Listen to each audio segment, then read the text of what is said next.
Hi అండి. Welcome to mini vlog. Morning routine అయితే చూసేద్దామండి. మార్నింగ్ అయితే బ్రేక్‌ఫాస్ట్ కోసం దోస వేసి, వెల్లుల్లిపాయ, టమాటో చట్నీ అనమాట పెట్టేసి పంపించేసాను బాక్స్ అయితేను.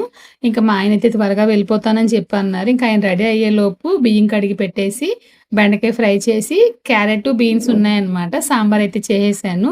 మొన్న అమెజాన్ ఫ్రెష్‌లో తీసుకున్నవి చాలా బాగున్నాయన్నమాట. ఇంకా అవే చేసేసాను. ఇంకా వాయిస్ అయితే డిస్టర్బెన్స్ వస్తుందండి. బయట చాలా పెద్ద వర్షం అనమాట. అందుకని చెప్పేసి బ్యాక్‌గ్రౌండ్‌లో అదొచ్చేసి రికార్డ్ అవుతుంది. ఇంకా నన్ను చాలామంది పర్సనల్‌గా ఈసారి ఎందుకు యూట్యూబ్ ఈవెంట్‌కి వెళ్ళలేదని చెప్పి అడుగుతూ ఉన్నారండి. నాకైతే 2 నెలల ముందే యూట్యూబ్ ఈవెంట్ నుంచి మెయిల్ అయితే వచ్చేసింది. ఇంకా ఆల్రెడీ నేను చెన్నైలో జరిగిన ఈవెంట్‌కైతే వెళ్ళాను. ఇంకా హైదరాబాద్‌లో కూడా వెళ్దాము. చాలా రోజులైంది కదా! అని చెప్పైతే అనుకున్నానండి. కాకపోతే ఏంటంటే టికెట్ అయితే తీసుకోలేదు నేను. నాకు పలానా చోట ప్లేస్ అన్నీ ఓకే అయిపోయినాయన్నమాట. స్క్రీన్‌షాట్ కూడా నేను ఇక్కడ పెట్టాను చూడండి. ఎందుకంటే చాలా మంది క్రియేటర్స్ రావడం వల్ల నాకు తెలిసిన వాళ్ళందరూ నాకు పర్సనల్‌గా నాకు బిజినెస్ వాట్సాప్ నంబర్ ఉంది కదా! దానికొచ్చేసి మెసేజ్ పెడుతున్నారనమాట. "నువ్వెందుకు వెళ్ళలేదు? నిన్ను పిలవలేదు. ఏదైనా ప్రాబ్లమా?" అని చెప్పేసి కంటిన్యూగా అడుగుతూ ఉన్నారు. నేను వెళ్ళకపోవడానికి కారణం ఏంటంటే, నేను బయటికెళ్తున్నానంటే గనక బాబునైతే తీసుకొని ఎళ్తాననమాట ఎప్పుడూను.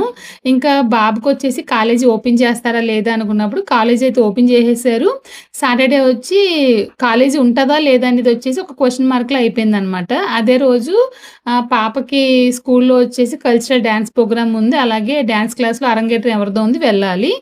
ఇంకొక విషయం కూడా అయితే ఉందండి. అదొచ్చేసి నేనైతే ఇప్పుడు చెప్పను. త్వరలో అయితే చెప్తాను. ఇంక దానివల్ల అయితే నేను వెళ్ళడం అయితే కుదరలేదనమాట. ముందు రోజు ఎలాగైనా తీసుకుందాం, ఏదో రకంగా వెళ్దామని చెప్పి అనుకున్నాను. కానీ అయితే కుదరలేదు. అందుకని చెప్పేసి అయితే ఆగిపోయానండి. ఇదే కారణం నేను హైదరాబాద్ ఈవెంట్‌కి వెళ్ళకపోవడానికి కారణం. నన్ను వాళ్ళు పిలిచారు. చివరి వరకు కూడా వెళ్ళడానికి ట్రై చేశాను. కానీ కుదరలేదనమాట. ఇంక చూసారంటే మార్నింగు లంచ్ బాక్స్ పెట్టేసిన తర్వాత ఇంట్లో పనంతా చేసేసుకొని, నేను దేవుడి దగ్గర దండమయి పెట్టేసుకొని చిన్న చిన్న పనులైతే చేసేసుకున్నాను. ఈ లోపైతే మా అబ్బాయి కాలేజీ నుంచి వచ్చేసాడండి. కొంతమంది అడిగారు ఏంటి మీ అబ్బాయి గురించి చెప్పడం లేదని చెప్పేసి, తనొచ్చేసి కాలేజీ ఓపెన్ అయిపోయింది last week. BBA first year అనమాట.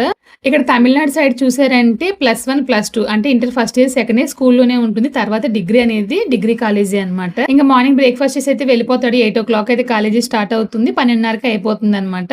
ఇంక తను వచ్చేటప్పుడు కాలేజీ దగ్గర ఈ వెజిటబుల్ రైస్ అమ్ముతున్నారని చెప్పేసి లాస్ట్ టైమ్ తీసుకొచ్చాడు. చాలా బావుందని చెప్పేసి తీసుకురమ్మన్నాను తీసుకొచ్చాడనమాట. ఇంక నా పనంతా అయిపోయింది. ప్రశాంతంగా అయితే కూర్చొని తిన్నాను. ఇంక తను కాలేజీ నుంచి వచ్చిన తర్వాత కాలేజీలో ఇలా జరిగింది, అలా జరిగిందని చెప్పేసి చెప్తూ ఉంటాడు. ఆ సబ్జెక్టులు గాని ఏమి నాకు అర్థం కావు.